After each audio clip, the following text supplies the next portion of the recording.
você, como vai? Prazer estar novamente para darmos continuidade ao estudo da psicanálise neste curso da SBPE, onde você avança neste crescimento que tem sido algo diferente na tua vida, com absoluta certeza. Eu sou o professor Carlos Geraldo, estamos tratando a respeito das obras de Freud, num panorama onde buscamos todo o acervo da obra de Freud, e hoje nós estaremos então fazendo uma conclusiva neste assunto, tratando especificamente a respeito da obra literária de Freud, que deu para que todos nós estivéssemos aqui a condição de saber não só os princípios da psicanálise, mas tudo aquilo que desenvolveu ao longo do tempo na vida de Freud e ainda na vida de pacientes e personagens que estavam envolvidos com Freud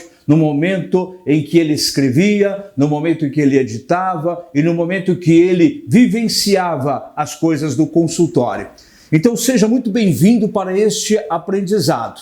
E este aprendizado pode trazer a você, com certeza, informações que lá no início do teu estudo, biografia de Freud e o andamento das demais aulas, possivelmente não chegou ainda para você. Então nós vamos finalizar com essas orientações para que possamos aí agregar, maior compreensão ainda a respeito da vida e obra do Dr. Freud.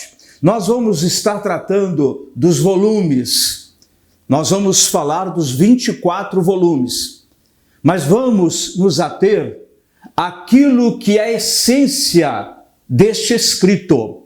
Nós não vamos entrar por dentro da literatura, aquilo que é a obra escrita naquele volume, porque isso seria o quê? Mais uma aula específica.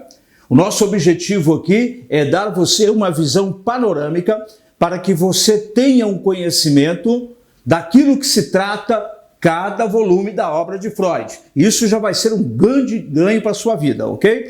Muito bem. Falamos na aula anterior que os volumes que vão consolidar a obra literária de Freud, nós vamos encontrar isso em 23 ou 24 volumes. Você já tem a informação da diferença destes 23 e 24. Mas só para trazer a memória, 23 volumes é quando nós não temos aí o índice da obra e a biografia de Freud, ok? Até meados de 1979, nós só tínhamos 23 volumes. A partir de 1980, nós já estávamos com a edição do 24º volume, tratando da biografia e do índice de toda a obra que formava este conteúdo freudiano, ok? Muito bem. Esta visão panorâmica faz com que nós tenhamos uma melhor compreensão do acervo da obra de Freud, mas também nos dá a oportunidade de entendermos volume pós-volume, o 1, o 2, o 3, o 4 e assim sucessivamente, com relação àquilo que lá está escrito. Muitas vezes nós formamos num curso de psicanálise, avançamos na carreira, já estamos lá na frente no atendimento psicanalítico e muitas vezes nós não temos uma compreensão equalizada, bem ajustada com relação à obra literária de Freud, onde se mencionar às vezes alguma coisa de títulos de obra, aquela pessoa às vezes não tem um conhecimento ou não se lembra ou não fez a devida retenção. E assim nós vamos então às vezes vivendo a vida psicanalítica, mas com essas ausências. E estas ausências vai nos trazer alguns prejuízos, porque compreender a obra de Freud é um ganho imenso. Mas apenas entender o que ele quis dizer em cada obra, puxa vida, já vai transformar o teu cérebro psicanalítico e a tua elaboração clínica vai ser outra. Então você pode ter aí as 24 etapas da obra literária. Você pode enfiar o pé na jaca e comprar os 24 livros. Mas se você quiser ter aqueles que são mais pertinentes ao teu dia a dia, como estudante ainda da psicanálise e também como um profissional atuando na clínica psicanalítica, eu vou dando para vocês aí o toque daquilo que você deve ter na sua biblioteca. Aquilo que você deve priorizar em termos de leitura. Porque senão você vai comprar os 24, vai deitar e rolar aí nos 24 e vai comer demais e pode passar mal. Nós precisamos aprender até mesmo lidar com a obra de Freud.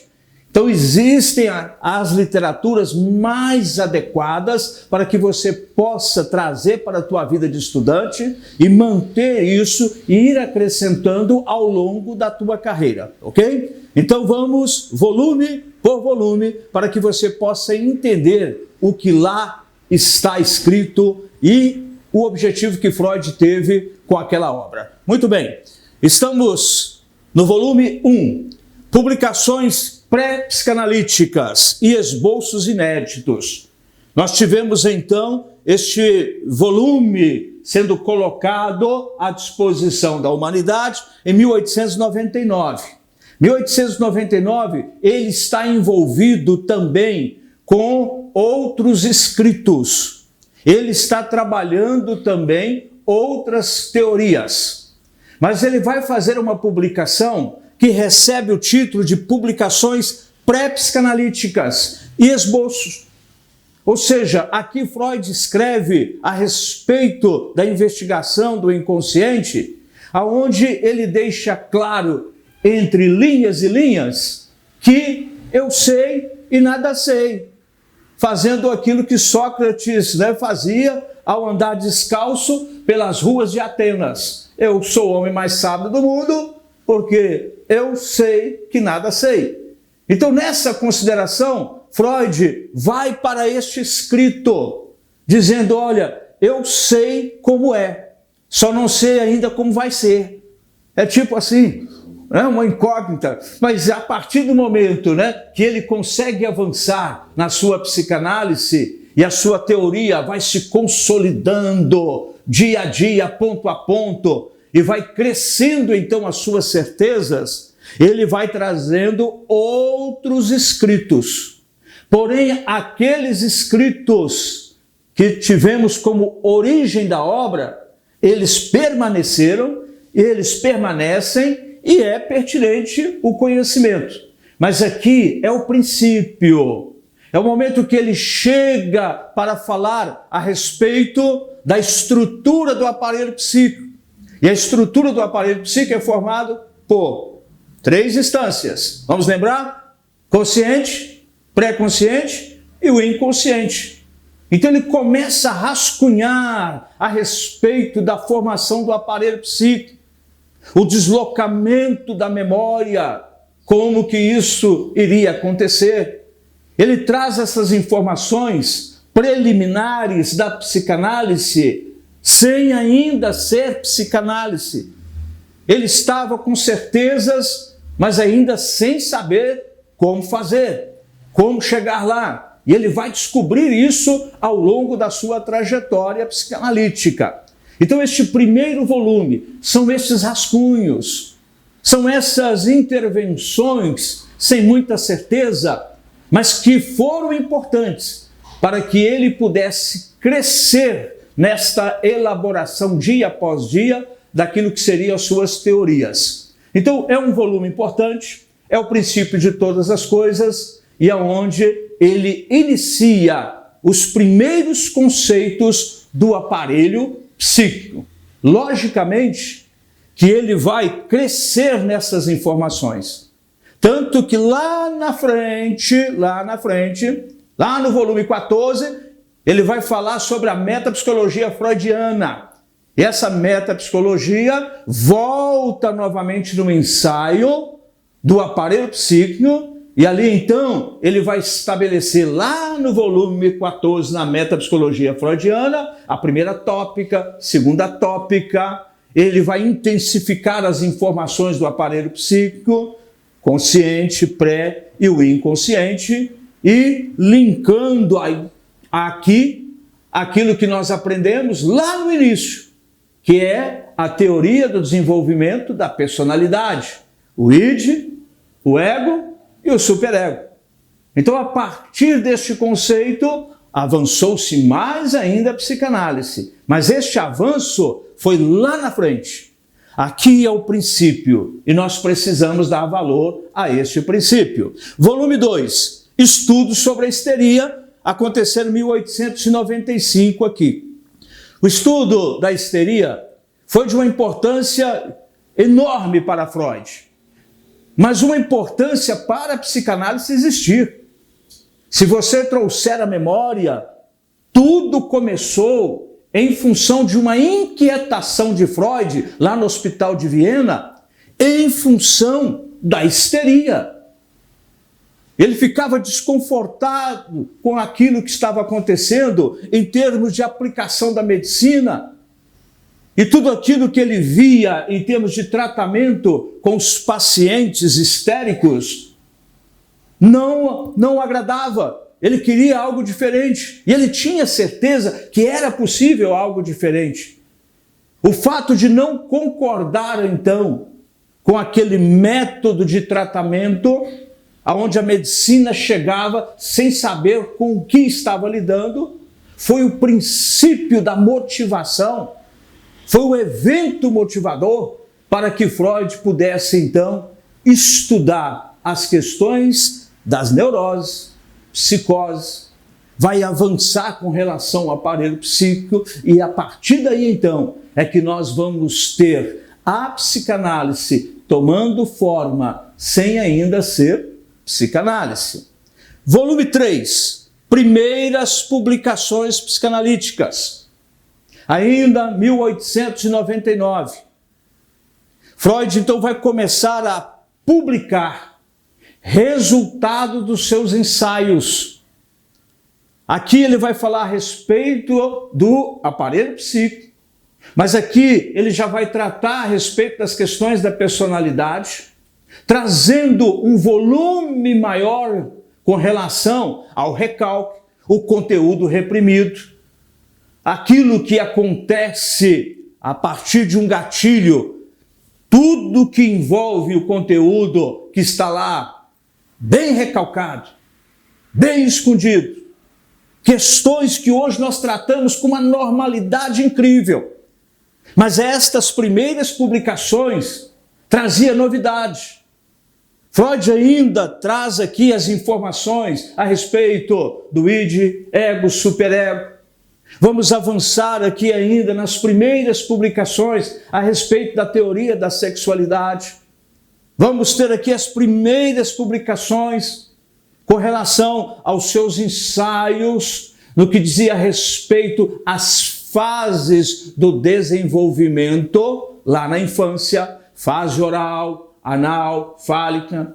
Então é aqui que nós temos estes primeiros rascunhos, estas primeiras informações que foram importantes para movimentar a psicanálise e assim ela avançar.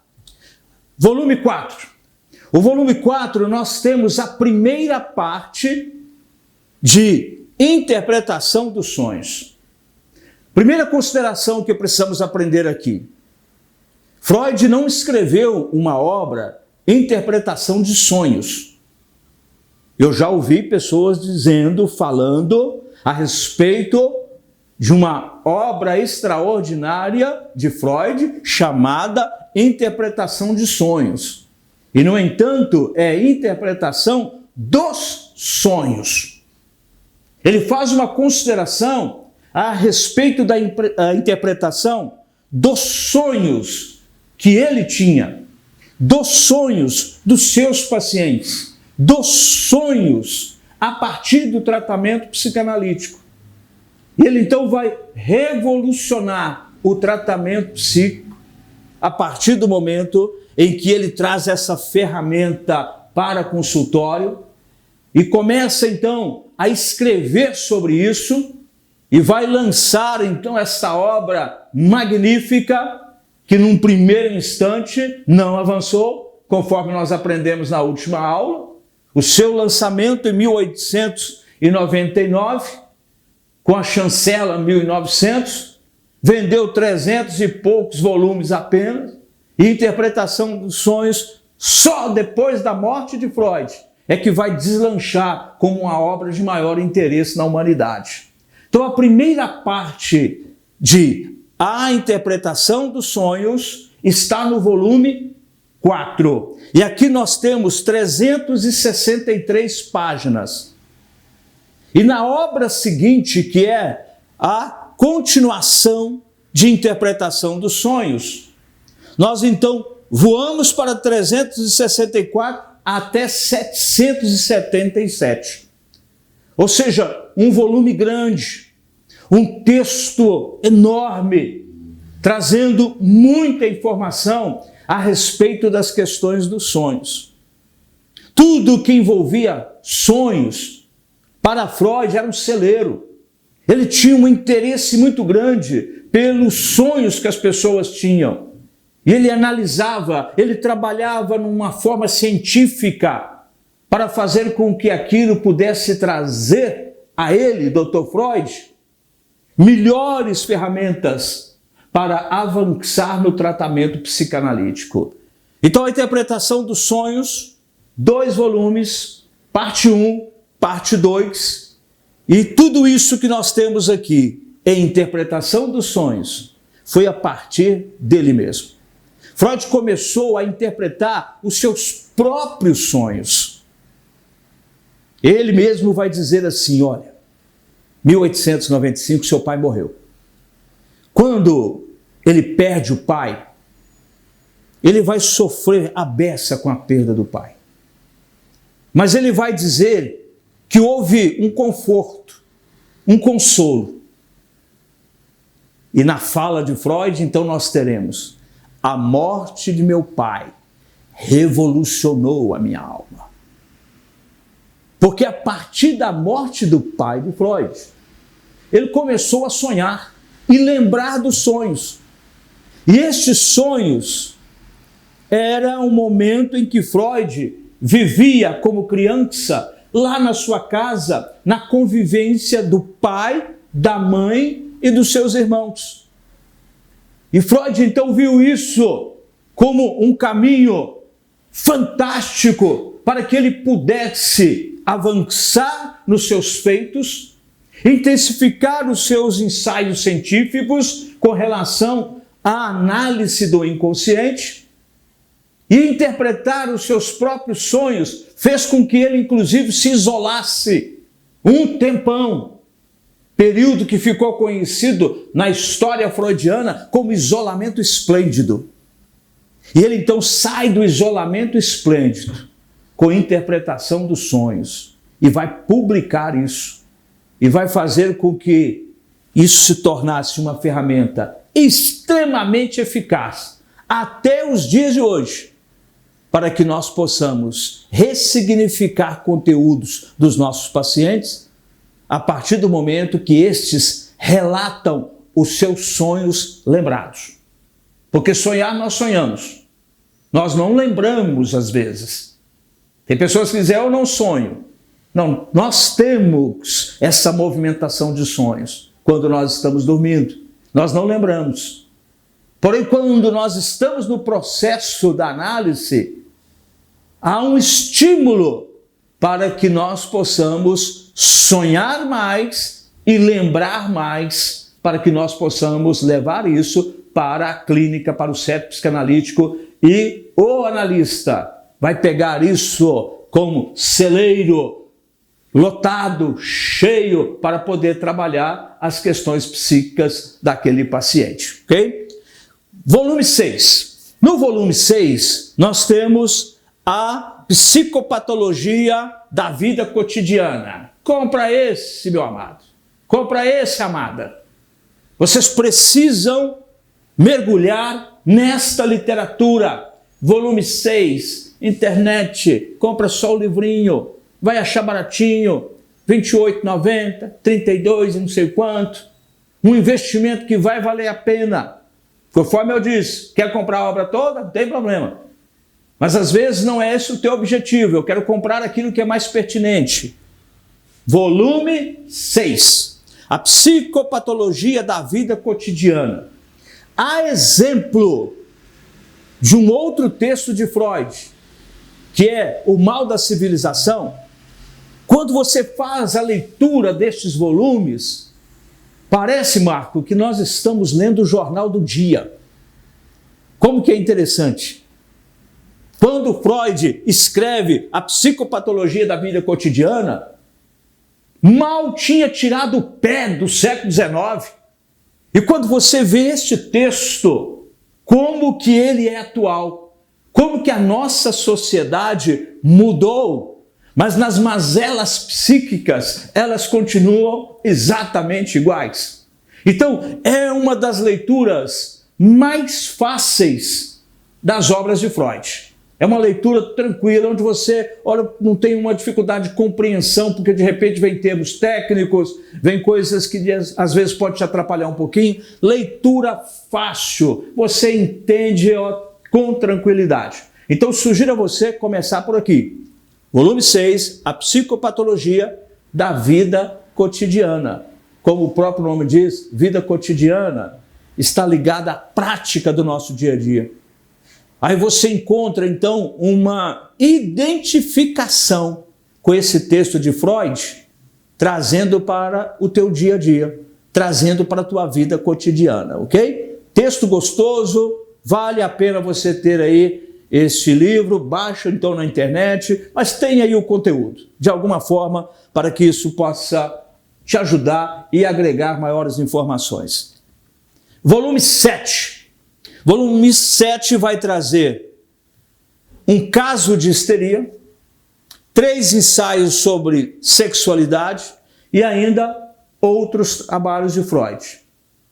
Veja bem, lá no início nós temos as primeiras publicações, mas nós teremos outras publicações que vão às vezes repaginar, trazer mais orientações e informações sobre o mesmo assunto que lá atrás foi tratado. É o que acontece aqui no volume 7. Nós vamos ter aqui 3 ensaios sobre sexualidade, aonde a notícia que vem agora, ela traz um panorama aonde nós temos uma melhor compreensão com relação às questões psíquicas do desenvolvimento infantil, principalmente, porque aqui nós vamos compreender um pouquinho melhor a castração, vamos entender um pouquinho melhor as questões do complexo de Édipo, vamos entender um pouquinho melhor as fases do desenvolvimento psicossexual da criança. Então, ele vai sempre repaginar, trazer aquilo de uma forma onde nós temos mais orientações.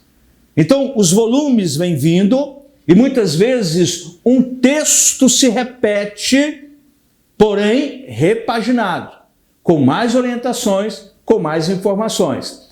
Isso aconteceu não só com Freud, Lacan também com seus seminários. Ele vai avançando, vai repaginando, contextualizando. É natural que seja dessa forma. Nenhum problema, ok? Volume 8. Os xistes e sua relação com o inconsciente. Nós já estudamos esta matéria. Isso é um mecanismo de defesa, onde a pessoa ela vai, às vezes, aliviar conteúdos reprimidos através da piada, de um caso engraçado, de uma movimentação que possa fazer com que todos achem graça, e a partir daí, então, eu vou aliviando aquilo que está reprimido, e numa consideração normal, natural, de vida em sociedade, muitas vezes eu não teria coragem de me pontuar, de me expressar, dizer A, B, C e D, mas através do xistes, eu faço isso e alivio a tensão do meu inconsciente, aonde tem a repressão. Então ele trata exatamente deste mecanismo de defesa, nos ajudando bastante com relação àquilo que nós já estudamos lá atrás sobre xistes, e este mecanismo de defesa está na sociedade. Está presente na sociedade, vai continuar presente na sociedade, só que vai continuar presente aí, mas você sabendo lidar com ele. E você sabendo também tratar isso em consultório daqueles que te procurarão para resolver as suas questões e as suas mazelas psíquicas. Volume 9. O volume 9 traz uma consideração interessante. Gradiva de Jessen. Essa Gradiva de Jessen, talvez você nunca ouviu. O que Freud escreve aqui, meu Deus do céu? Ele escreve também outros trabalhos, mas o que se destaca aqui no volume 9 é uma consideração que Freud faz de comparação com algo que estava ligado à mitologia romana. Gradiva representava uma mulher dançarina. E essa mulher dançarina, ao ir para o salão, dançando para aqueles que apreciavam o seu espetáculo, de tempos em tempos, ao longo da sua dança, ela levantava os seus vestidos e abaixava os seus vestidos. Olha que coisa mais lindinha! Aí a Gradiva, né? Não tem aqui um acraseado, mas a expressão é essa. Gradiva, que é um nome até bacana, às vezes você põe alguma coisa, né? Era então a representação desta mulher que encantava os homens através da sua dança, mas aqueles que assistiam tinham uma expectativa, né? No momento em que ela, na hora da dancinha, levantava o seu vestido. Olha onde Freud foi. Que coisa interessante, tá?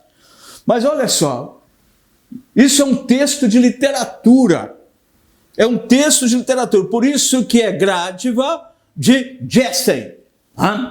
Jessen foi quem escreveu esse romance. Então, foi um romance baseado na mitologia romana, onde o autor foi lá, nesta personagem da mitologia. E a mitologia, então, vai pontuar que ela, então, encontra alguém que fica encantado por ela. E este que fica encantado por ela, a vê a primeira vez, esculpida em relevo numa grande pedra. E então, ele passa a sonhar com Gradiva. E um dos sonhos, então, vai colocá-lo diante de um vulcão em erupção. Só que Gradiva aproxima do vulcão.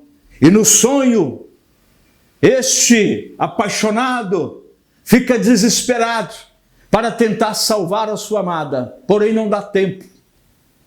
E o vulcão, na sua fúria, consome a moça da dança e do vestido que levanta. Aí, de repente, foi só, nunca ouvi falar nesse negócio. Coisa de Freud. Freud, ele ia na literatura, ele ia na filosofia, ele ia na mitologia, ele ia lá no surrealismo, para fazer com que fatos, contos, romances, peças teatrais, o contexto da mitologia, não importava se era mitologia romana, mitologia grega, ele tirava de lá alguma coisa para fazer tipologias, analogias com as questões psíquicas do ser humano. Então este texto fala exatamente a respeito disso, das questões psíquicas baseadas naquilo que era o desejo de Gradiva, que era encantar os homens com a sua dança, deixando-os na expectativa de vê-la levantando a sua saia. Bem interessante, mas aqui nós temos ensinamentos e que mostra a pulsão psíquica do ser humano com relação àquilo que ele sonha. E Freud então vai fazer uma relação deste romance, o sonho do personagem e ainda a moça da dança. E ele pega tudo isso e mostra o que nós temos de relação com as nossas questões psíquicas, com aquilo que nós desejamos e dedicamos a este desejo. nós vamos ter então no volume 9, às vezes uma notícia diferente, às vezes um texto diferente, mas que tem a sua consideração importante naquilo que diz respeito às mazelas psíquicas. Então Freud pegava contos, ele pegava romances, ele pegava tudo o que era possível para fazer analogias com relação às mazelas psíquicas do ser humano. E ele vai avançar no volume 10, trazendo duas histórias clínicas que nós conhecemos à beça.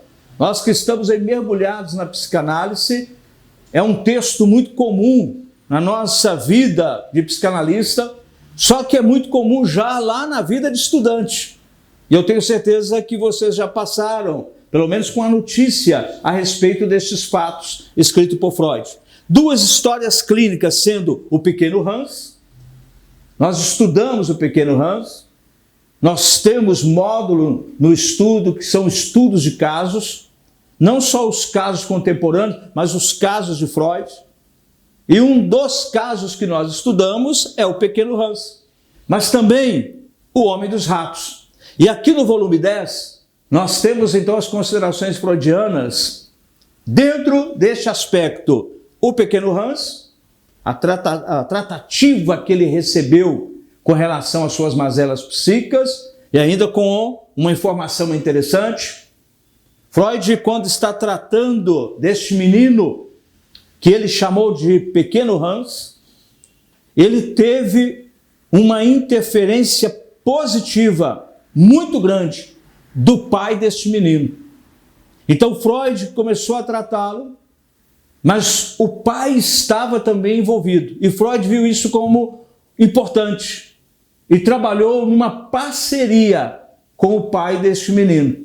Não nas questões psíquicas, mas no apoio que este pai dava para o resultado que a psicanálise estava provocando nele. Então, uma relação aqui com Freud, mas uma relação também com o pai. E aqui tem uma coisa interessante, Marco.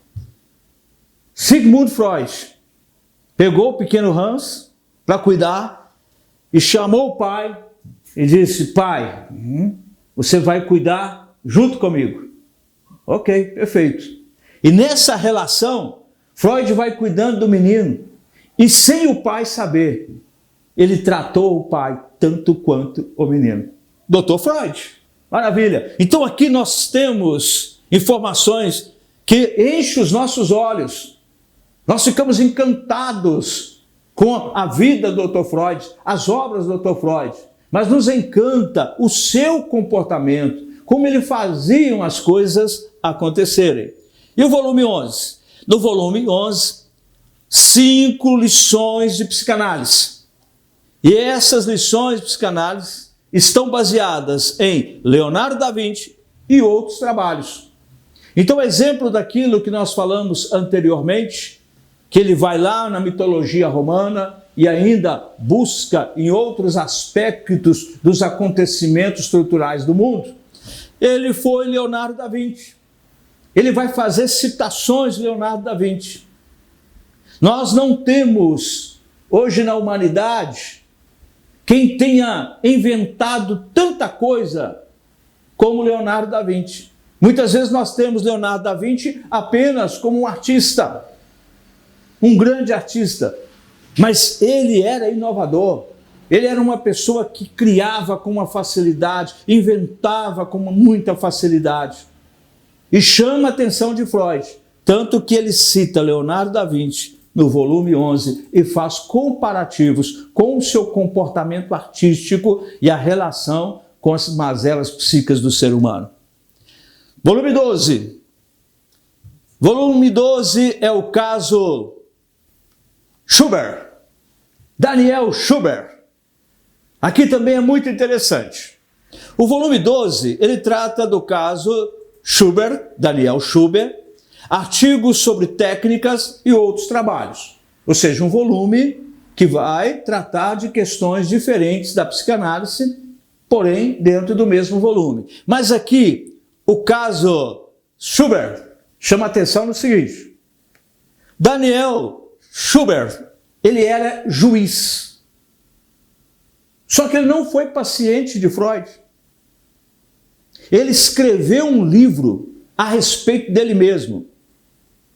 Porque ele era um juiz, ele tinha responsabilidades junto ao tribunal na Alemanha, mas ele teve um desequilíbrio mental.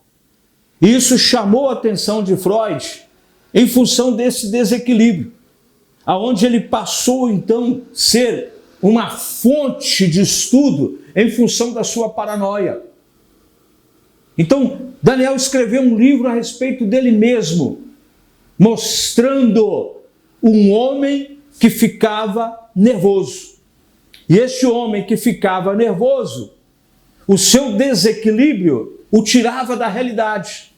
Tanto que o tirou da realidade, o tirou da sociedade, e mesmo assim, ele ainda conseguiu estabelecer escritos. E os seus escritos foram transformados em livro. Em 1903, houve a publicação deste livro, deste juiz chamado Schubert, Daniel Schubert.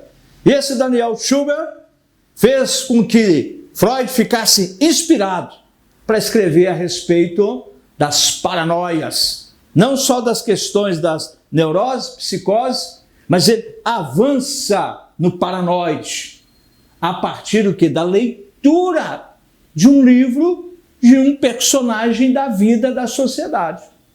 Então Freud buscava não era só em pacientes, não. Os casos que ele tinha e que ele traz para suas literaturas não eram todos uma referência de consultório. Havia referências fora disso também. Volume 13, Totem, Tabu e Outros Trabalhos. Compre esse também. Compre esse que vai ser importante para você, ok? Aqui é uma leitura, num primeiro momento, difícil, complexa, mas é importante. Freud vai tratar aqui das questões que envolvem aquilo que não é permitido. E ele vai tratar, por exemplo, o totem como sendo uma personalidade. E uma personalidade que está impedida de envolver-se com outra personalidade. Em função do quê? Em função da regra da existência. É aqui que ele vai tratar sobre as questões do incesto. É aqui que ele vai tratar a respeito das questões que envolvem a sociedade e aonde nós temos dificuldade de estar nela por causa das regras. Quando ele vai tratar do tabu, ele está falando a respeito daquilo que precisamos enfrentar na sociedade, mas que temos dificuldade em função das regras. Aquilo que vai nos engessar em função das regras e vai mostrar uma sociedade que vive engessada em função de regras. É um texto importante, é um aprendizado importante e eu quero te motivar também a ter o volume 13 aí na sua biblioteca. Chegamos no volume 14. No volume 14 é a história do movimento psicanalítico, artigos sobre a metapsicologia e outros trabalhos. Então aqui a história do movimento psicanalítico passa por Freud, porque não há história do movimento psicanalítico sem movimentar Freud. Então são relatos da vida do próprio Freud, mas numa consideração psicanalítica, consultório, sede psicanalítico, pacientes, casos clínicos psicanalíticos, mas é uma movimentação que nos ensina e nos traz a informação de como as coisas aconteceram na época de Freud. Mas aqui no volume 14, ele vai tratar sobre a metapsicologia freudiana, que é algo que ele vai desenvolver a partir do crescimento das informações que envolviam o aparelho psíquico, onde leia-se consciente, pré-consciente e inconsciente, e ainda repaginava as questões do id, do ego e do superego. Vai estabelecer a primeira tópica, segunda tópica.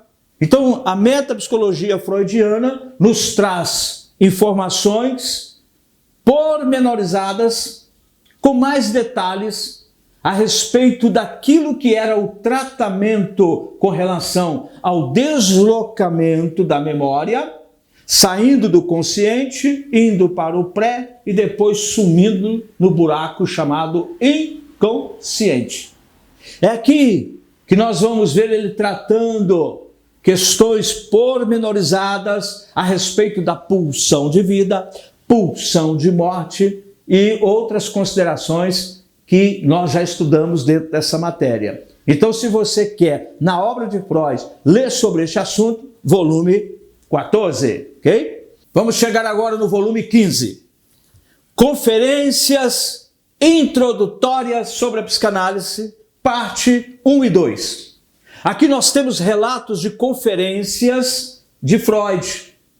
E essas conferências não traga à mente ele só numa tribuna, em congressos ou coisas semelhantes. Ele fazia conferências para pacientes. Ele fazia conferências para grupos pequenos. Ele fazia conferências para grupos de amigos. Ele fazia conferências lá, naquela reunião de quarta-feira. Só que ele vai pegar tudo isso e transformar em literatura. Por isso que o volume 15 dá atenção a essas conferências introdutórias sobre a psicanálise. Então aqui nós temos os acontecimentos, os argumentos, as teorias explicadas dos primórdios da psicanálise. Chegamos então ao volume 16. 16, Conferências Introdutórias sobre Psicanálise, parte 3. Porque o negócio aqui é grande. Freud, ele era um intelectual. E como intelectual, as pessoas gostavam de ouvir Dr. Freud. Ele tinha uma fala mansa. Um texto que vinha numa quietude, não porque ele era, às vezes, introvertido, mas isso era estratégico, por causa da dificuldade, às vezes, para falar, em função dos tumores que ele tinha na boca. Mas nessa conversinha mansa, as pessoas ficavam horas ouvindo o Dr. Freud. Uma conferência com o Dr. Freud era um acontecimento planetário. Era um desejo estar lá. E as pessoas, então, elas se movimentavam para conseguir uma oportunidade de ouvir Dr. Freud. Principalmente quando ele fica famosão.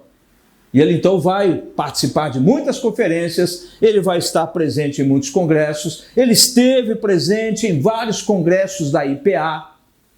E tudo isso era transformado em textos, ia sendo publicado, ia sendo colocado à disposição da humanidade, cartas iam sendo escritas e assim as coisas iam acontecendo. Muito bem, chegamos no volume 17.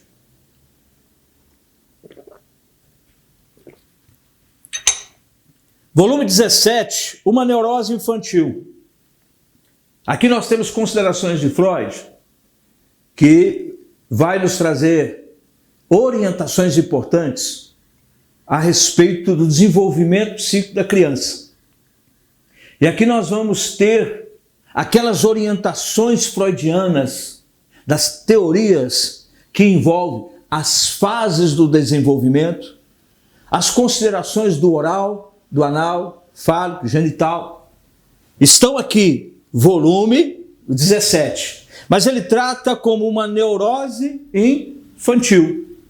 E ele então vai mostrar o desenvolvimento desta neurose. E vai mostrar também o rompimento desta neurose.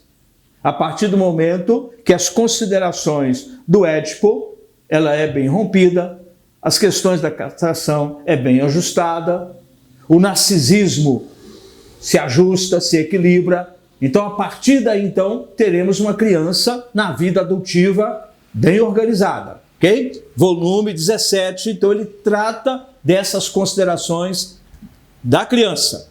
Volume 18. Aqui no volume 18, além do princípio de prazer, nós temos psicologia de grupo e outros trabalhos. O outros são questões que estão ligadas, às vezes, a considerações da psicanálise não envolvidas diretamente no título exposto, mas são considerações importantes que ali estão. Aqui ele vai tratar a respeito do princípio do prazer. Ele vai nortear esse ambiente, mostrando a pulsão de vida e a pulsão de morte, se estabelecendo no princípio do prazer e o princípio do desprazer. E entre uma coisa e outra, o princípio da realidade. Os enfrentamentos que precisamos ter e aprender a lidar com esses enfrentamentos quando estamos no ambiente do princípio do desprazer. O quanto o princípio do desprazer vai nos envolver na pulsão de morte. E como muitas vezes nós temos uma facilidade imensa de mantermos na pulsão de morte. Estar na pulsão de vida é uma dificuldade, mas a pulsão de morte, rapidamente nós chegamos lá. Então Freud faz considerações importantes nesses aspectos, trazendo essas instâncias para que tenhamos equilíbrio nelas e mostrando que uma coisa não vive sem a outra. Pulsão de vida não existe sem a pulsão de morte. E pulsão de morte precisa da pulsão de vida. Nós vivemos com as duas coisinhas. E também princípio do prazer, princípio do desprazer. Ok? Quer saber um pouquinho mais? Quer aprender lá na fonte? Compre o volume 18, que você vai ter muita informação nesta consideração. Volume 19, o ego e o id e outros trabalhos. Aqui ele vai abordar as questões dessas duas instâncias que trabalham juntas com um objetivo comum. Num primeiro momento, nós podemos olhar assim, está faltando um camarada aí. É aquele que segura, aquele que censura, aquele que diz não. Quem é que está faltando? Superego. Não, a consideração aqui não é a dinâmica do trabalho das três instâncias que nos traz o equilíbrio entre o id e o superego, onde o ego chega para ordenar as coisas. Aqui Freud trata a respeito do ego, trata a respeito do id, e ambos, trabalhando juntos, vão estabelecer aquilo que eu tenho, que você tem, mas que nós precisamos adequar, que são os mecanismos de defesa. Ok? Então é nisto que nós precisamos estar atentos quando estudamos volume 19. Vamos ter aqui um foco no id, vamos ter um foco no ego, e aonde os dois trabalham juntos para as questões dos mecanismos de defesa. Chegamos no volume 20. Um estudo autobiográfico. Ainda, inibições, sintomas e ansiedades, análise leiga e outros trabalhos. Ou seja, um título que vai mostrando assim, olha, nesse volume tem um montão de coisa. Porque nós estamos aqui com uma publicação em 1926, onde nós já estamos 26 anos no novo século. Saímos do 19 e aqui nós estamos no século 20. E essa sociedade muda o seu comportamento. E Freud, então, tem muita coisa prática para escrever, tratando das questões psíquicas do ser humano, e por isso, então, que ele faz um estudo autobiográfico, porque ele se posiciona aí, ele mostra as suas transformações nessa sociedade. Ele mostra o quanto ele estava reposicionado numa sociedade que precisava muito saber lidar com o novo século, com os acontecimentos e com as coisas que estavam surgindo. Volume 21, o futuro de uma ilusão, o mal-estar na civilização e outros trabalhos. Compre este. Volume 21. Aqui nós vamos ter textos maravilhosos a respeito do mal-estar na civilização, que é bem contemporâneo. Você vai se ver aí. São questões práticas do nosso dia a dia, aonde você olha o texto e vai dizer: a nossa sociedade é assim. Então, é um texto extremamente contemporâneo, mas tão distante da sociedade pela qual Freud fez referência. E mantém-se, então, e aquilo que eu vou vivendo na minha vida, no meu dia a dia, eu vou ver que está ligado a este mal-estar na civilização, aquilo que me inquieta, aquilo que me deixa angustiado, aquilo que me deixa irritado, aquilo que me desconforta, aquilo que me prejudica, aquilo que me incomoda em função do outro, as não realizações, as não conquistas, os caminhos mal ajustados, aquilo que eu desejo e aquilo que não vem. Tudo está aqui no mal-estar na civilização. Então é um texto pertinente para você, estudante, mas um texto que continuará sendo sempre pertinente para a psicanálise como um todo. Chegamos então no volume 22, já aproximando para finalizarmos aqui essa elaboração. Volume 22, novas conferências introdutórias sobre a psicanálise e outros assuntos. Ou seja, o 22 traz mais conferências, porque ao longo dos anos, Freud vai fazendo conferências, ele vai palestrando, ele vai trazendo novidades. Isso então vai sendo transformado em literatura e está compilado aqui no volume 22 novas referências a respeito daquilo que era o texto do Dr. Freud palestrado em público. Volume 23, Moisés e o monoteísmo, esboço de psicanálise e outros trabalhos. Aqui nós temos como consideração de destaque essa relação que Freud faz com o líder religioso Moisés e o ambiente do monoteísmo. O monoteísmo é um ambiente que declara a existência de um só Deus. Então ele vai tratar desta relação da liderança de Moisés, o comportamento do povo judeu e a relação com esse Deus único. E ele então vai trazer isso para o ambiente da psicanálise. Ele, em alguns momentos, é bastante crítico com relação ao personagem Moisés, mas tudo aquilo que ele vai posicionar e pontuar não é uma crítica desconstrutiva nas questões da religiosidade, não vai aí para o barranco do desrespeito ou qualquer outra coisa que às vezes pode vir na nossa mente. Não são considerações filosóficas, são críticas para a reflexão. E aonde traz uma leitura, às vezes, um pouquinho difícil no princípio, mas muito fácil quando você dedica e você passa a ter uma compreensão e você começa a ficar entusiasmado com aquilo que você vai lendo, nessa comparação que Freud vai fazer com sociedade, mazela psíquica, tratamento psíquico e o personagem religioso Moisés e a relação de um povo com um Deus único.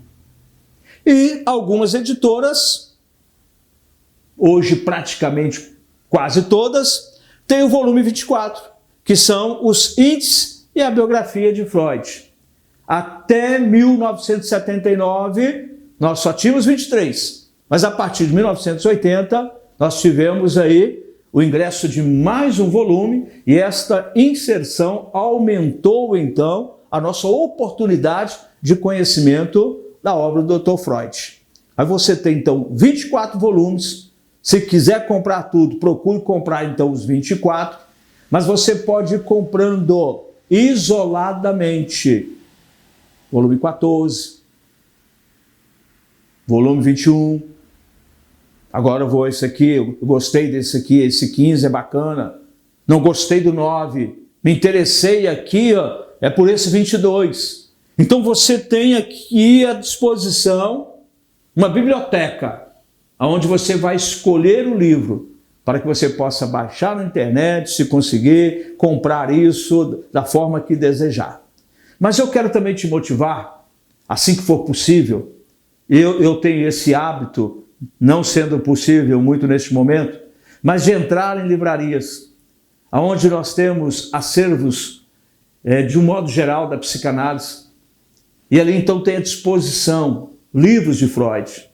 Às vezes nós não temos numa livraria toda a obra, mas temos lá volumes isolados, onde é possível você pegar. Pegue na obra de Freud. Você vai ser um psicanalista. Interesse por esta base, interesse por esses escritos. Não queira ter os 24 volumes encadernados, porque nós temos, Marcos, os 24 volumes em obra de luxo, encadernação de luxo. Mas é uma baba de dinheiro. Mas se você quiser, não tem nenhum problema. Mas não tenha isso só para enfeitar uma biblioteca. Tenha isso para que possa agregar em você maior e melhor desejo pela psicanálise. Freud é a base. Freud, eu costumo dizer que ele é o cara. Por que que ele é? Ele não era? Não, ele é. E ele vai continuar sendo. Enquanto existir psicanálise, ele é. Então Freud, ele continua vivo. Porque a psicanálise, ela é mais viva do que nunca.